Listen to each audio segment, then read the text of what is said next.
Once upon a time in the land of Argos, there reigned a king called Acrisius, the father of one fair daughter. Danae was her name, and she was very dear to the king until a day when he longed to know what lay hid for him in the lap of the gods and consulted an oracle. With a furrowed brow, he returned from the temple, for the oracle had told him that when his daughter Danae had borne a son, by the hand of that son, death must surely come upon him. And because the fear of death in him was stronger than the love of his daughter, Acrisius resolved that by sacrificing her, he would baffle the gods and frustrate death itself.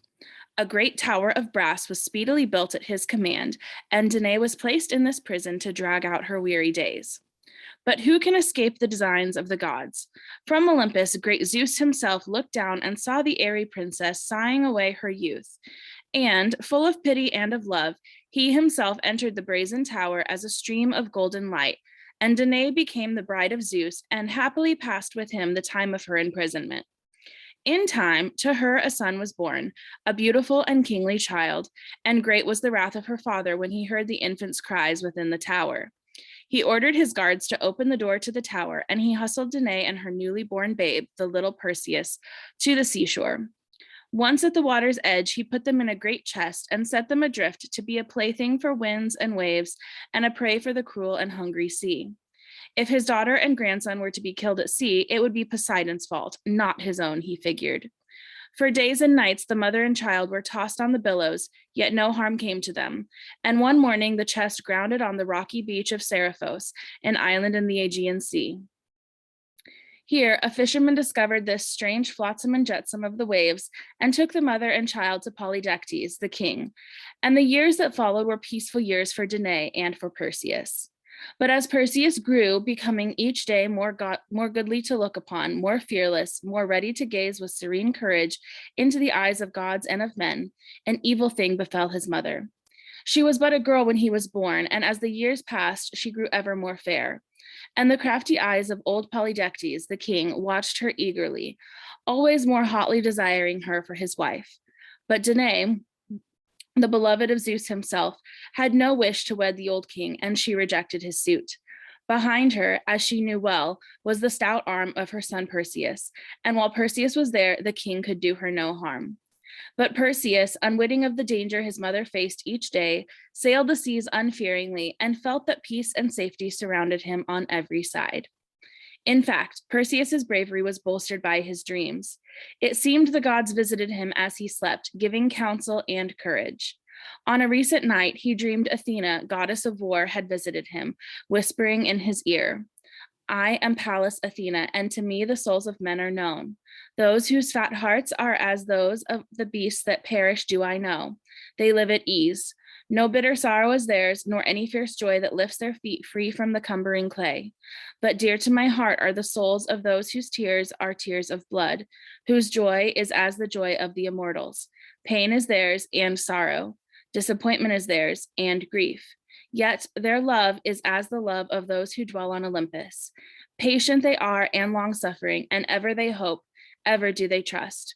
Ever they fight, fearless and unashamed, and when the sum of their days on earth is accomplished, wings, of whose existence they have never had knowledge, bear them upwards out of the mist and din and strife of life to the life that has no ending." Then she laid her hand on the hand of Perseus. "Perseus," she said, "art thou of those whose dull souls who forever dwell in pleasant eve, or wouldst thou be as one of the immortals?" And in his dream, Perseus answered without hesitation, "Rather let me die a youth, living my life to the full, fighting ever, suffering ever," he said, "than live at ease like a beast that feeds on flowery pastures and knows no fiery gladness, no heart-bleeding pain." Then Athena, laughing for joy because she loved so well a hero's soul, showed him a picture that made even his brave heart sick with dread, and she told him a terrible story. In the dim, cold, far west, she said, there lived three sisters. One of them, Medusa, had been one of her priestesses, golden-haired and most beautiful. But when Athena found that she was as wicked as she was lovely, swiftly had she meted out a punishment. Every lock of her golden hair had been changed into a venomous snake. Her eyes, that had once been cradles of love, were turned into love's stony tombs. Her rosy cheeks were now of death's own livid hue. A grinning mask looked on the world, and to the world her gaping mouth and protruding tongue meant a horror before which the world stood terrified and mute. There are some sadnesses too terrible for human hearts to bear. So it came to pass that in the dark cavern in which she dwelt, and in the shadowy woods around it, all living things that met the awful gaze of her hopeless eyes were turned into stone. Then Athena showed Perseus, mirrored in a brazen shield, the face of the fallen priestess. And as Perseus looked, his soul grew chill within him. Athena, in a low voice, asked him, Perseus, would you have the will to end the sorrow of this piteous, sinful one?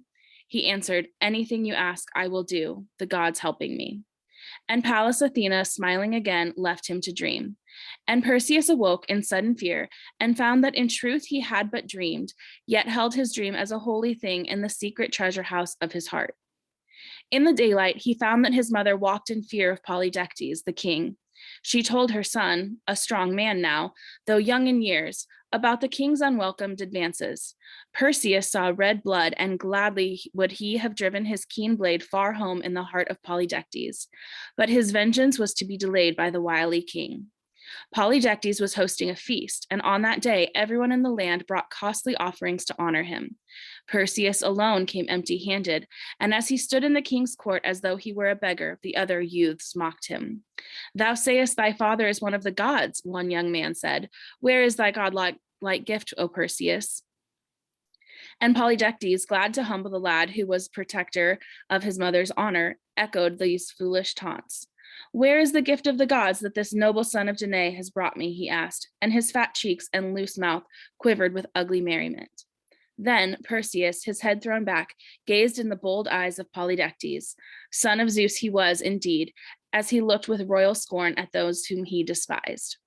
Then a godlike gift thou shalt have in truth, O king, he said, and his voice rang out as a trumpet call before the battle. The gift of the gods shall be mine. The gods helping me, thou shalt have the head of Medusa. A laugh, half-born, died in the throats of Polydectes and those who listened, and Perseus strode out of the palace, aglow in his heart, for he knew that Pallas Athena had lit the fire that burned in him now, and that though he should shed the last drop of his life's blood to win what he sought, right would triumph and wrong must be defeated.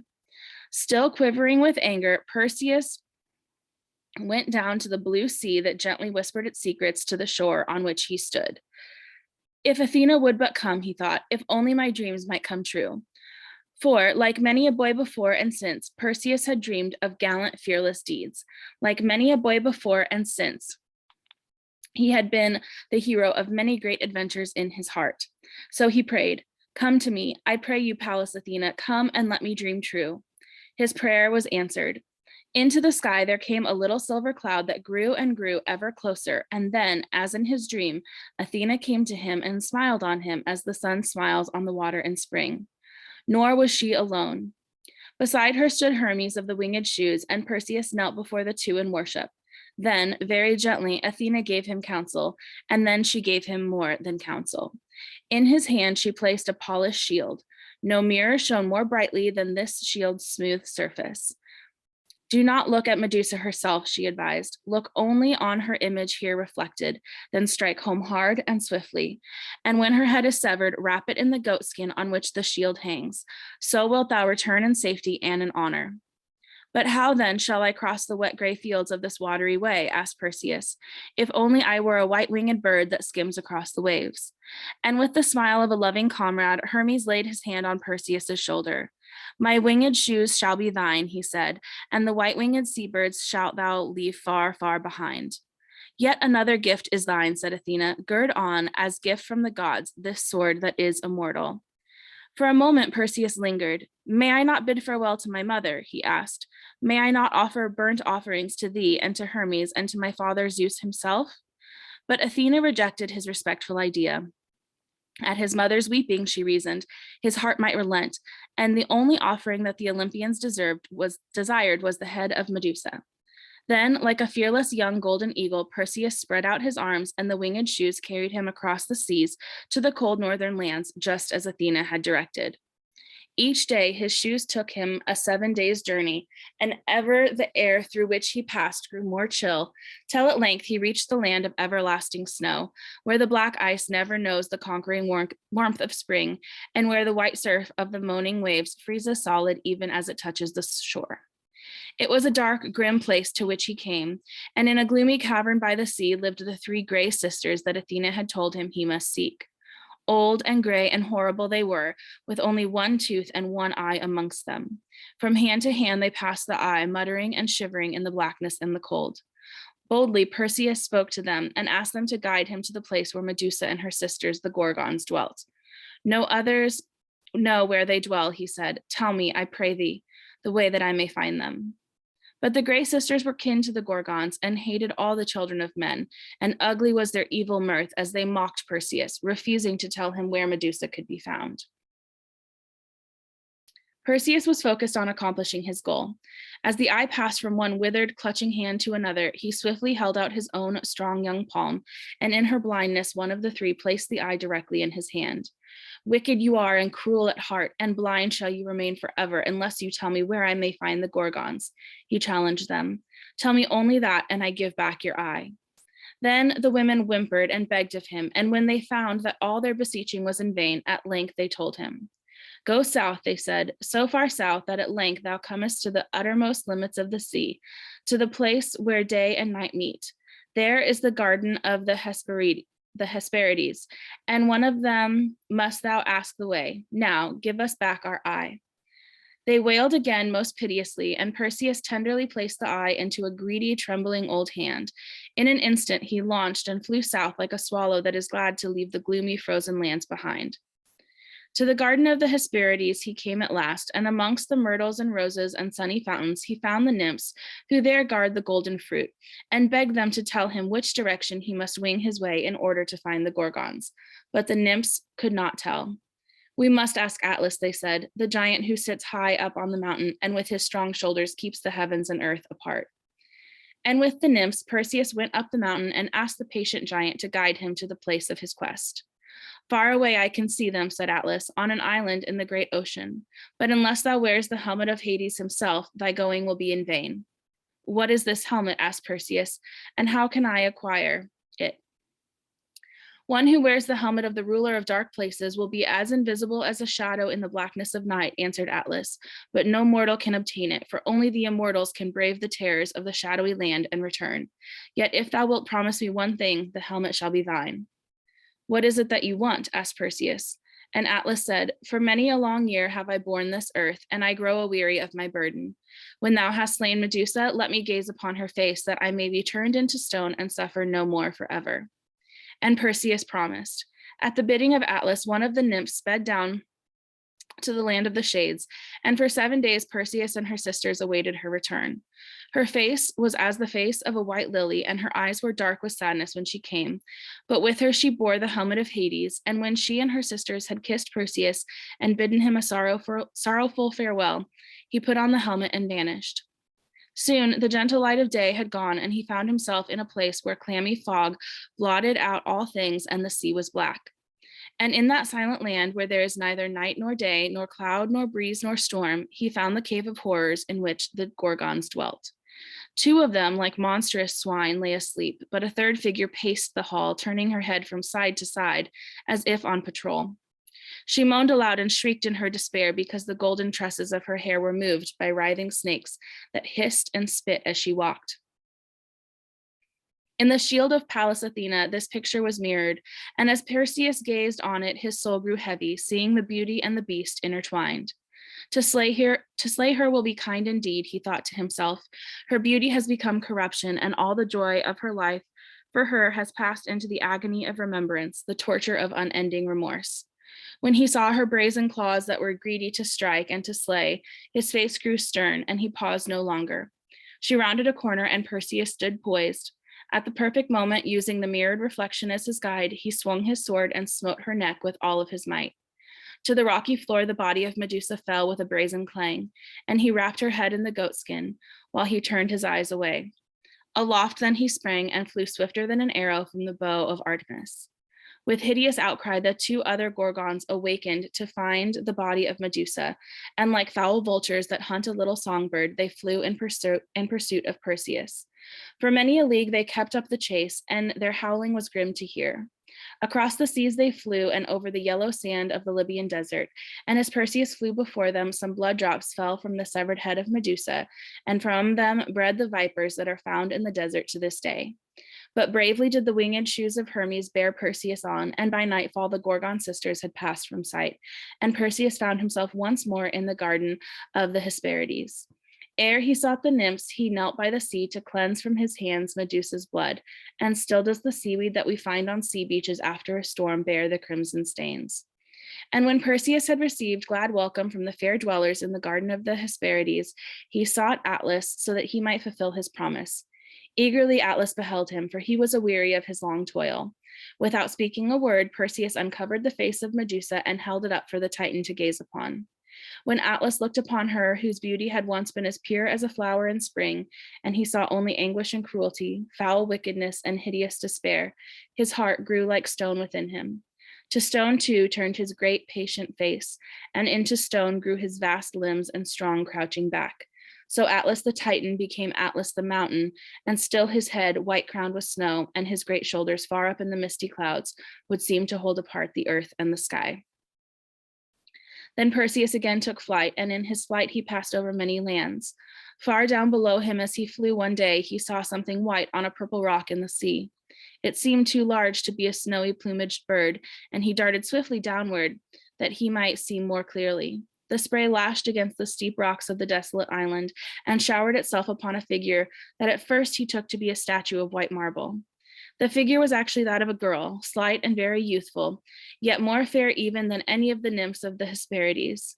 Invisible in his helmet of darkness, Perseus drew near and saw that the fragile white figure was shaken by shivering sobs. The waves, every few moments, lapped up on her little cold white feet, and he saw that heavy chains held her imprisoned to that great rock in the sea. A deep anger stirred the heart of Perseus, and swiftly he took the helmet from his head and hovered beside her. The maid gave a cry of terror, but there was no evil thing in the face of Perseus. Nothing but strength and kindness and purity shone out of his steady eyes. Thus, when, very gently, he asked what was the meaning of her cruel imprisonment, she told him her piteous story. Her mother was Queen of Ethiopia, she said, and very, very beautiful. But when the queen had boasted that no nymph who played amongst the snow-crested billows of the sea was as fair as she, a terrible punishment was sent to her. All along the coast of her father's kingdom, a loathsome sea monster terrorized the people, and hideous were its ravages. Men and women, children and animals all were equally desirable food, and the whole land of Ethiopia lay in mourning because of the beast. At last, her father, the king, had consulted an oracle that he might find help to rid the land of the monster. And the oracle had told him that only when his fair daughter, Andromeda, had been sacrificed to the creature that scourged the sea coast would the country go free. Thus, she had been brought there by her parents, that one life might be given for many, and that her mother's broken heart might expunge her sin of vanity.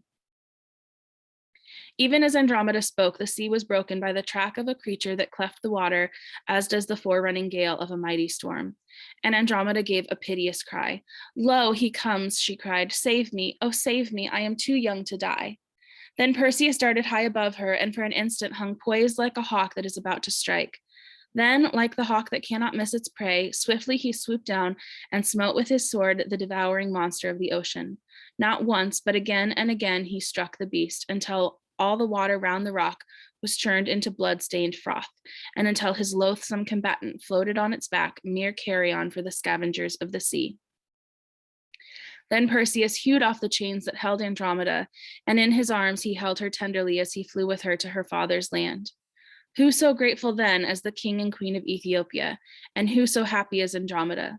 For Perseus, her deliverer, dearest and greatest hero to her in all the world, not only had given her her freedom, but had given her his heart. Willingly and joyfully, her father agreed to allow Andromeda to become Perseus's bride. No marriage feast so splendid had ever been held in Ethiopia in the memory of man. But as it went on, an angry man with a band of sullen-faced followers strode into the banquet hall. It was Phineus, he who had been betrothed to Andromeda, yet who had not dared to strike a blow against the monster for her rescue. Straight at Perseus, he and his men rushed, and fierce was the fight that then began. But from the goatskin where it lay hid, Perseus drew forth the head of Medusa, and Phineus and his warriors were instantly turned into stone. For 7 days the marriage feast lasted, but on the 8th night Pallas Athena came to Perseus in a dream. Nobly and well hast thou played the hero, O son of Zeus, she said, but now that thy toil is near an end and thy sorrows have ended in joy, I come to claim the shoes of Hermes, the helmet of Hades, the sword and the shield that are mine own. Yet the head of the Gorgon must thou yet guard a while, for I would have it laid in my temple at Seriphos, so I may wear it on my shield forevermore. As she ceased to speak, Perseus awoke, and lo, the shield, helmet, sword, and winged shoes were gone. His dream was no false vision. Then did Perseus and Andromeda sail away westward until at length they came to the blue waters of the Aegean Sea and saw rising out of the waves before them the rocks of Seriphos. When the rowers rested on their long oars and the red-prowed ship ground on the pebbles of the beach, Perseus and his bride sought Danae, the fair mother of Perseus. Black grew the brow of the son of Danae when she told him what cruel things she had suffered in his absence from the hands of Polydectes. Straight to the palace Perseus strode, and there found the king and his friends at their revels. For 7 years Perseus had been away, and now it was no longer a lad who stood in the palace hall, but a man in stature and bearing like one of the gods. Polydectes alone knew him, and from his wine he looked up with a mocking gaze. So thou hast returned, O nameless son of a deathless god, he said. Thou didst boast of a gift, but methinks thy boast was an empty one. But even as he spoke, the jeering smile froze on his face, and the faces of those who sat with him stiffened in horror. O king, said Perseus, I swore that the gods helping me, thou shouldst have the head of Medusa. The gods have helped me. Behold the Gorgon's head. Wild horror in their eyes, Polydectes and his friends gazed on the unspeakable thing, and as they gazed, they turned into stone, a ring of gray stones that still sit on a hillside of Seriphos. With his wife and his mother, Perseus then sailed away, for he had a great longing to take Danae back to the land of her birth, and to see if her father Acrisius might repent of his cruelty to her and to his grandson. But there he found that the sins of Acrisius had been punished, and that he had been driven from his throne and his own land. The people of Argos were heartened by the arrival of Danae, their castaway princess, and they eagerly acclaimed the heroic Perseus to be their glorious king. But Perseus refused. I go to seek Acrisius, he said. My mother's father is your king. Again, he sailed away on a difficult mission, searching for the fallen king. Finally, in the town of Larissa, a sporting festival was underway when Perseus arrived. Beside the king in the royal viewing booth sat Acrisius, an aged man, yet a kingly one indeed. And Perseus thought, if I, a stranger, take part in the sports and carry away prizes from the men of Larissa, surely the heart of Acrisius will soften towards me. Thus did he take off his helmet and armor and stood unclothed beside the youths of Larissa, and so godlike was he that they all said amazed, surely this stranger comes from Olympus and is one of the immortals. He chose a discus from the stack of equipment, and at full 5 fathoms beyond those of the others he cast it, and a great shout arose from those who watched, and Acrisius cried out as loudly as all the rest. Further still, they cried, further still canst thou hurl, thou art a hero indeed. And Perseus, putting forth all his strength, hurled once again, and the discus flew from his hand like a bolt from the hand of Zeus. The watchers held their breath and made ready for a shout of delight as they saw it speed on, rather further than mortal man had ever hurled one before. But joy died in their hearts when a gust of wind caught the discus as it sped and hurled it straight at Acrisius the king. And with a sigh like the sigh that passes through the leaves of a tree as the woodman fells it, it crashes to earth, so did Acrisius fall. To his side rushed Perseus and lifted him tenderly in his arms. But the spirit of Acrisius had fled. And with a great cry of sorrow, Perseus called to the people, behold, I am Perseus, grandson of the man I have slain. Who can avoid the decree of the gods? For many years thereafter, Perseus reigned as king of Argos, and to him and his fair wife were born 4 sons and 3 daughters. Wisely and well he reigned, and when at a good old age death took him and his wife and the wife of his heart, the gods, who had always held him dear, took him up among the stars to live forever and ever. And there still, on clear and starry nights, we may see him holding the Gorgon's head. Near him are the father and mother of Andromeda, Cephas and Cassiopeia. And close beside them stands Andromeda with her white arms spread out across the blue sky, as in the days when she stood chained to the rock. And those who sail the watery ways look up for guidance to one whose voyaging is done and whose warfare is accomplished, and take their bearings from that constellation.